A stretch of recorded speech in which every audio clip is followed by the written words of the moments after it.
السلام علیکم ورحمۃ اللہ وبرکاتہ. صلی اللہ علیہ نبی الامی صلی اللہ علیہ وسلم. دیکھیں انشاءاللہ آج ہم اولاد کی تربیت کے تعلق سے پڑھیں گے. بہت سارے لوگوں کا یہ سوال ہوتا ہے، جیسے اس دن بھی اس سے پہلے کلاس میں کسی نے سوال کیا تھا کہ اب بچے ضدی ہوں تو کیا کیا جائے، کس طرح سے ان کو ہینڈل کیا جائے. تو تربیت اولاد جو ہے نا، یہ بہت اہم اور ضروری ایک سبق ہے، یا یوں کہہ لیں کہ تربیت اولاد جو ہے یہ بہت ضروری اہم ایک ٹاپک ہے. کیونکہ ماں کا گود اس سے پہلے بھی ہم لوگوں نے پڑھا ہے اور بارہا ہم سنتے ہیں کہ ماں کا گود جو ہے وہ اولاد کا پہلا مدرسہ ہے، پہلی درسگاہ ہے. ماں کا گود ہے نا، ماں کی گود اولاد کے لیے پہلی درسگاہ کی حیثیت رکھتی ہے. تو اسی لیے جو ہے ایک ماں کے اندر اولاد کی تربیت، ایک ماں کے اندر جو ہے وہ اولاد کی تربیت جو ہے وہ کس طرح کرے، ہے نا، یہ بہت ضروری ہے. اپنے بچوں کو کس طرح سے آگے لے کر بڑھے. حضرت ام سلیم رضی اللہ تعالیٰ عنہ جو ہیں وہ کہتے ہیں کہ جب وہ کہتی ہیں کہ جب وہ مسلمان ہو گئی تھی ام سلیم رضی اللہ تعالیٰ عنہ، تو ان کے شوہر جو تھے مالک بن نضر، ان کو بہت دکھ ہوا. اور ام سلیم رضی اللہ تعالیٰ عنہ کا ایک بیٹا تھا جس کا نام انس، آگے جو ہم مشہور ہے انس رضی اللہ تعالیٰ عنہ. تو حضرت ام سلیم جو ہے وہ بچے کو ہر روز کلمہ یاد کرایا کرتی تھی. مالک بن نضر جو ان کے شوہر تھے، جب وہ سنتے تھے نا تو ان کو بہت غصہ آتا تھا، اور وہ کہتے تھے کہ میرے بچے کو بھی تو نے بے دین کر دی، خود تو بے دین ہو ہی گئی ہے اور میرے بچے کو بھی بے دین کر رہی ہے تو. اس طرح سے وہ اپنی بیوی کو کہتے تھے. لیکن وہ پھر بھی چونکہ وہ مسلمان ہو گئی تھی، حضرت انس رضی اللہ تعالیٰ عنہ کی جو والدہ ہے، تو ان کے شوہر بہت ناراض ہوئے اور ناراض ہو کر وہ ملک شام چلے گئے. بہرحال وہیں ان کا انتقال ہو گیا.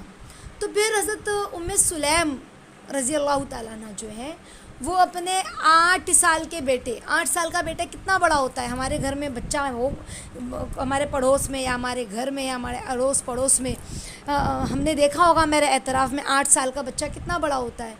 آج تو 8 سال کے بچے تھوڑے سمجھدار بھی ہوتے ہیں. پہلے تو کچھ سال پہلے، آج سے 15 سال پہلے 8 سال کے بچے کتنے بچپنا ہوتا تھا، کتنی معصومیت ہوتی تھی. پھر وہ دور تو کیسا دور تھا، ہے نا، زیادہ ایجادات نہیں تھی، تو اس وقت تو اور معصومیت تھی. جیسے جیسے وقت گزرتا جا رہا ہے، قیامت کے قریب انسان آتا جا رہا ہے، ویسے ویسے انسان کے اندر کی معصومیت بھی ختم ہوتی جا رہی ہے نا. تو وہ دور کیسا دور تھا. تو حضرت ام سلیم رضی اللہ تعالیٰ عنہ جو ہے وہ اپنے 8 سال کے بیٹے کو اللہ کے نبی کی خدمت میں لے کر آئی اور کیا کہا، یا نبی اللہ صلی اللہ علیہ وسلم، اس بچے کو آپ اپنی خدمت کے لیے اپنے پاس ہی رکھ لیں. یعنی کچھ منگانا ہے، کچھ لانا ہے، کچھ اٹھا کر دینا ہے، کچھ تربیت بھی ہو جائے گی اسی میں میرے بچے کی، اس طرح سے. تو آگے چل کر جو ہے حضرت انس رضی اللہ تعالیٰ عنہ کے نام سے وہ جانے فیمس ہوئے. پہچان ان کی حضرت انس رضی اللہ تعالیٰ عنہ کے نام سے ہوئی، جن کو ہم اکثر سنتے ہیں. حضرت انس رضی اللہ تعالیٰ عنہ کا واقعہ جو ہے، ان کی روایت حدیث بھی بہت ساری موجود ہے. بہرحال حضرت انس رضی اللہ تعالیٰ عنہ کیا کہتے ہیں کہ اللہ تعالیٰ میری ماں کو جزائے خیر عطا فرمائے، انہوں نے مجھے بہت اچھے سے پالا اور اپنی تربیت کا حق ادا کر دیا انہوں نے. تو ایک ماں کا جو تربیت کا جو انداز ہے، جو حق ہے، وہ بہت زیادہ ہے. حضرت احمد بن حنبل رضی اللہ تعالیٰ عنہ کون ہے؟ 4 مشہور اماموں میں سے ایک امام ہے نا، 4 مشہور اماموں میں سے ایک امام حضرت احمد بن حنبل رضی اللہ تعالیٰ عنہ. وہ جب چھوٹے تھے نا، بچپن میں، جب ہی ان کے والد کا انتقال ہو گیا تھا. تو اگر کسی کے والد نہ ہو نا، ابا نہ ہو، تو اور وہ بچہ بغیر باپ کے جب بڑا ہوتا ہے نا، پرورش پاتا ہے، تو اس بچے کے اندر چونکہ باپ نہیں ہے نگرانی کے لیے، باپ جو ہوتا ہے وہ اس کے بیٹے کے لیے شفقت سے بھی پیش آتا ہے، کہیں سختی کرتا ہے، کہیں نہ کہیں بچے کے دل میں اپنے والد کا ڈر ہوتا ہے ماں سے زیادہ، ہے نا. ماں تو چونکہ ایک دوست کی طرح ہوتی ہے، کہیں غصہ بھی کرتی ہے، کہیں محبت بھی دیتی ہے، لیکن باپ جو ہے وہ بچے کی کھیتی سے مراد یعنی جب وہ بڑا ہوتا ہے تو اس کی تربیت میں بہت زیادہ مددگار ثابت ہوتا ہے. کہیں نہ کہیں بچہ اپنے والد سے ڈر کر چلتا ہے، ابا غصہ ہو جائیں گے، ابا ناراض ہو جائیں گے. لیکن حضرت احمد بن حنبل رضی اللہ تعالیٰ عنہ کے ابا کا بچپن میں انتقال ہو گیا تھا. ان کی والدہ نے، جو ان کی ماں تھی، انہوں نے اپنے بیٹے کو، چونکہ وہ خراسان میں رہتے تھے نا، تو خراسان سے وہ بغداد چلے گئے اور وہاں پر انہوں نے اپنے بچے کی تربیت اور تعلیم کی اتنی فکر کی اور اتنی سخت نگرانی میں، مطلب اپنے بچے کے اوپر دھیان اتنا زیادہ تھا، ان کی تعلیم کا، ان کی تربیت کا ہر وقت توجہ دیتی تھی وہ. اور نتیجہ کیا ہوا کہ وہ نوجوان جو بغیر باپ کے تربیت پا رہے تھے اپنی ماں کی آغوش میں، سمجھ رہے، احمد بن حنبل رضی اللہ تعالیٰ عنہ کے نام سے مشہور ہوئے. کتنے بڑے محدث، کتنے بڑے امام. ورنہ بغیر باپ کا بچہ بگڑنے کے خطرے زیادہ ہوتے ہیں نا. تو سمجھ میں کیا آیا، ماں کی تربیت کا کردار بہت اہم ہوتا ہے ساتھیوں. عبد القادر جیلانی رحمۃ اللہ علیہ کا واقعہ ہم نے نہیں پڑھا، وہ ڈاکوؤں والا واقعہ کہ ڈاکوؤں کے سردار کے سامنے کیسے سچ بولا تو ڈاکوؤں کا سردار کتنا شرمندہ ہوا کہ ایک ننھا سا بچہ اپنی ماں کا اتنا فرما بردار ہے. تو اس نے بھی توبہ کر لی کہ جب یہ اپنی ماں کا اتنا فرما بردار ہو سکتا ہے تو میں اتنا بڑا ہو کر اپنے رب کا، اپنے خالق اور مالک کا فرما بردار نہ بنوں. پھر اس نے ڈکیتی چھوڑ دی، چوری چھوڑ دی. سمجھ رہے ہیں؟ تو بتانے کا مقصد یہ ساتھیوں کہ ماں کا کردار بہت اہم ہے. میری ملاقات ایسے لوگوں سے بھی ہوئی ہے، میں نے ایسے لوگوں کو بھی دیکھا ہے تربیت کے تعلق سے کہ ہمارا نکاح تو بہت جلدی ہو گیا، ہم نے بھی 11ویں میں ہی ہم تھے، ہماری عمر ہی کیا تھی 18 سال 17 سال، اور ہمارے ماں باپ نے ہمارا نکاح کر دیا، ابھی تو ہم نے زندگی سے لطف اندوز بھی نہیں ہوئے. اور پھر ان کے بچے ہو گئے تو پھر اب وہ چونکہ موبائل کا دور ہے تو موبائل میں اتنے زیادہ موبائل کے اندر ہیں لگے ہوئے کہ اس موبائل میں اتنا زیادہ اپنے آپ کو لگا لیا، فیس بک اور انسٹاگرام اور فیس بک پہ چیٹنگ وغیرہ، کہ بچوں کی پڑھائی، ان کا ادب، ان کا کھانے پینے کا خیال تک مائع نہیں رکھتی اس دور میں. سمجھ رہے ہیں؟ ان کو ٹیمپریری کھانا بنا کے جلدی سے میگی بنا کر دے دیا، کھا لو بھائی جلدی سے. صبح میں تاخیر سے اٹھ رہی ہے مائیں، کیوں؟ کیونکہ دیر رات تک موبائل پر چیٹنگ ہو رہی ہے، فیس بک پر ہے، انسٹاگرام پر ہے. تو پھر ہم بچوں کی تربیت کیسے کریں گے؟ جب ماؤں کے اندر اللہ کا خوف ہوگا تب تو بچوں کے اندر اللہ کا خوف ہوگا نا. سمجھ رہے ہیں؟ اب ماں یہ سوچ رہی ہے کہ میں تو اتنی، کچھ ماؤں کے خیالات یہ ہوتے ہیں میں تو اتنے بڑے پریوار میں میرا نکاح ہوا ہے، اتنی ساری ذمہ داریاں ہیں، اور وہ اتنی اپنے آپ کو اتنا زیادہ ہلکان کر دیتی ہے اور اپنے آپ پہ اتنا رحم اور ترس کھانے لگتی ہے کہ بچوں کی تربیت ایک طرف ہو جاتی ہے، بلکہ غصے میں اپنے بچوں کو مارنے لگتی ہے. سمجھ رہے ہیں کہ مجھے اتنی ساری ذمہ داری ہے، پھر ان کو بھی میں دیکھوں. اور پھر اسی میں وہ اپنے بچوں کی ضد بھی پوری کرتی ہے، ان کے ہاتھ میں موبائل بھی دے دیتی ہے، اپنے بچوں کی تربیت پر خیال نہیں رکھتی. تو یہ بہت بری چیز ہے. اس سے پھر کیا ہوتا ہے، بچے ضدی ہو رہے ہیں، بچوں کے بیہیویئر خراب ہو رہے ہیں، ان کے اخلاق خراب ہو رہے ہیں، ان کے اندر بری عادتیں آ رہی ہیں. موبائل کے اندر کتنی غلاظتیں ہیں، کتنی برائیاں ہیں. آج چھوٹے چھوٹے بچے 6 سال کے 7 سال کے، معصومیت بچوں کی ختم ہو گئی ہے. وہ موبائل میں ریلز دیکھ رہے ہیں، سمجھ رہے ہیں، وہ موبائلز کے اندر موویز دیکھ رہے ہیں. تو معصومیت جو ہوتی ہے نا بچوں کی، وہ معصومیت ختم ہو گئی،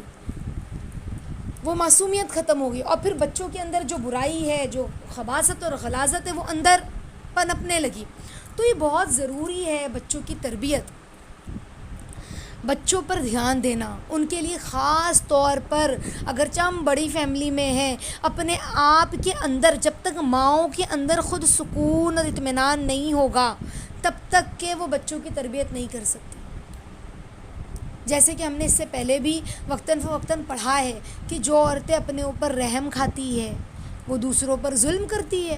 جب عورتیں گھر میں اپنے اوپر رحم کھائیں گی کہ میں تو اتنا کام کرتی ہوں، صبح سے اٹھی ہوں، تھک گئی ہوں، تو پھر کیا ہوگا؟ وہ ڈپریشن میں ہوں گی، وہ بچوں کو مارے گی. یہاں پر بچوں کی تربیت میں پھر اس پر اثر آئے گا. سمجھ رہے؟ لیکن جو مائیں خوش مزاج ہوتی ہیں اور اللہ کے لیے، اللہ کی رضا کے لیے اپنے گھر والوں کی خدمت کرتی ہے اور اللہ کا نام لے کے صبح میں اٹھتی ہے، تو اس کی برکتیں بھی ہوتی ہیں نا. اس کی برکتیں مائیں دیکھتی ہیں.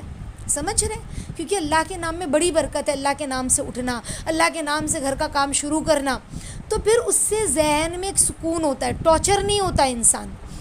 پھر بچوں جب اندر ماں کے اندر سکون ہوگا نا، تو وہ سکون بچوں کے اندر خود بخود آئے گا. تو انشاءاللہ ہم ان تمام باتوں کا پہلے تو خیال رکھیں. اس کے بعد جو ہے بچوں کی اکثر مائیں کہتی ہے کہ میرے بچے جو ہے بہت ضدی، آپا کوئی علاج بتائیے، کوئی دعا بتائیے. تو یاد رکھیں کہ جب بچے 3-4 سال کے بچے ہیں اور ان کے اندر بہت ضد ہے، بہت غصہ ہے، تو پھر اب کیا کرنا ہے؟ ان کے لیے روحانی طور پر ہم کو عمل کرنا ہے. اس کا اثر زیادہ ہوتا ہے. سمجھ رہے ہیں؟ کیونکہ بچے ناسمجھ ہوتے ہیں نا. بڑے ہو تو سمجھایا جا سکتا ہے، 5-8 سال کے، 7 سال کے تو تھوڑا سمجھا بھی سکتے ہیں، لیکن چھوٹے بچے 3-4 سال کے تو کیسے سمجھائیں؟ تو روحانی اعتبار سے ان پر عمل کریں. کیسے؟ تو ہم اول تو نماز کی پابندی کریں. پابندی، سمجھ رہے؟ اور دوسری بات یہ کہ فجر کی نماز کے بعد فجر بسم اللہ الرحمن الرحیم 786 مرتبہ بسم اللہ پڑھے اور 1000 مرتبہ یا شہیدو پڑھے، اور درمیان میں بھی درود شریف پڑھتی رہے. جب عمل کر رہی ہے، عمل کے بیچ میں بھی درود ابراہیم 1 مرتبہ پڑھ لے.